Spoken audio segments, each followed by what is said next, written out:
আজ 23শে জানুয়ারি। আজ আমাদের দেশনায়ক নেতাজি সুভাষচন্দ্র বসুর জন্মদিন। পাশাপাশি এবছরটা সরস্বতী পুজো একই দিনে পড়েছে।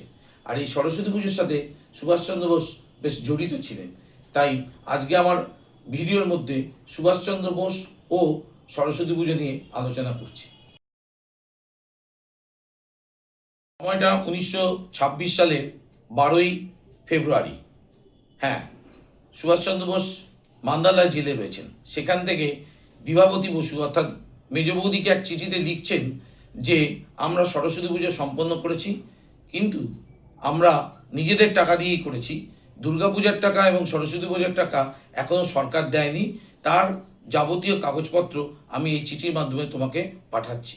এরপর 18ই ফেব্রুয়ারি অর্থাৎ ওই 1926 সালেরই 18ই ফেব্রুয়ারি মায়ানমার অর্থাৎ এখন যেটা মায়ানমার, সে মান্দালা জেলে তার সাথে রাজবন্দী অবস্থায় ছিলেন কে বিপিন বিহারী গাঙ্গুলি, সত্যেন্দ্র মিত্র, তৈলক্যনাথ চক্রবর্তী প্রমুখরা কি করলেন?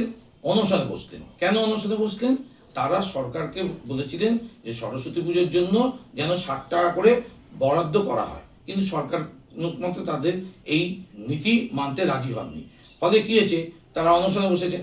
এবার এই অনশন বসাটা সারা কলকাতা সহ ভারতবর্ষে ছড়িয়ে পড়ে। তাতে কী হয়? আন্দোলনটা মারাত্মক হয়ে দাঁড়ায়। তখন বাধ্য হয়ে সরকার 15 দিন পর রাজি হয় যে তারা 30 টাকা এর জন্য বরাদ্দ করবে, অর্থাৎ সরস্বতী পুজোর জন্য।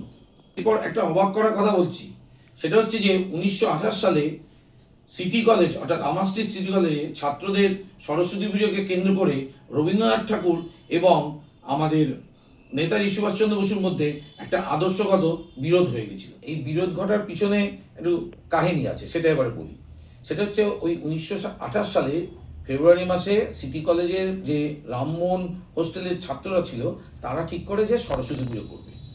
ঠিক আছে, এবার অধ্যক্ষ ছিলেন হেরম্বচন্দ্র মৈত্র। তিনি আবার ব্রাহ্ম ধর্মাবলম্বী।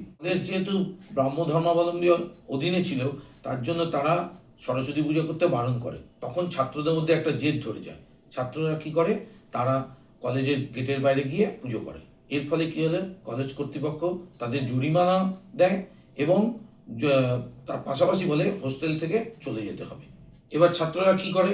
তারা বাধ্য হয়ে সুভাষচন্দ্র বসুর কাছে চলে যায় এবং সুভাষচন্দ্র বসু তাদের ঘটনা শুনে ওই 1928 সালে 1 মার্চ একটা অ্যালবার্ট হলে মিটিং করেন।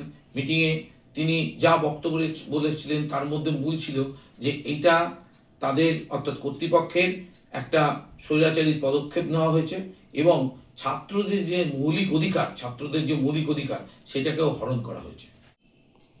এবার এই সংবাদটা রবীন্দ্রনাথ ঠাকুরের কাছে গেলে তিনি এর বিরুদ্ধে প্রতিবাদ লেখেন মডার্ন রিভিউতে, এবং তাতে যে প্রবন্ধ লিখেছিলেন মডার্ন রিভিউতে, তার মূল বক্তব্য ছিল যে ব্রাহ্মদের প্রতিষ্ঠানে জোর করে মূর্তি পূজা চাপিয়ে দেওয়াটা ঠিক নয়। এরপর 19শে জুন ওই অ্যালবার্ট হলেই নেতাজি সুভাষচন্দ্র বসু আরেকটা বক্তব্য রাখেন এবং সভা করেন আর কি। সেই সভাতে তিনি রবীন্দ্রনাথ ঠাকুরের যুক্তির বিরুদ্ধে বিরোধিতা করেন এবং পাশাপাশি মূর্তি পূজার দার্শনিক দিকটা তুলে ধরেন। শুধু কি তাই, তিনি বলেন যে রাজা রামমোহন রায় ব্রাহ্ম ধর্মের অন্যতম প্রতিষ্ঠাতা হয়েও তিনি যখন খ্রিস্টান মিশনারিরা হিন্দুদের এই মূর্তি পূজার বিরোধিতা করেছিলেন, তিনি বাধ্য হয়ে তখন হিন্দুদের হয়ে কলম ধরেছিলেন এই আমাদের মূর্তি পূজার সপক্ষে আর কি। এবার এতে কি হয়? রবীন্দ্রনাথ ঠাকুর ও সুভাষচন্দ্র বসুর মধ্যে একটা দূরত্ব তৈরি হয়, কিন্তু পরে সেটা স্বাভাবিক হয়। আর স্বাভাবিক হওয়ার ফলে দেখা যায় 1939 সালে যখন সুভাষচন্দ্র বোস কংগ্রেস থেকে পদত্যাগ করেন, তখন এই রবীন্দ্রনাথ ঠাকুরই তাকে দেশনায়ক উপাধিতে ভূষিত করেন। তাহলে কি এই দুটো ঘটনার মাধ্যমে আমরা জানতে পারলাম নেতাজি সুভাষচন্দ্র বোস সরস্বতী পুজোর সাথে কিভাবে যুক্ত ছিলেন।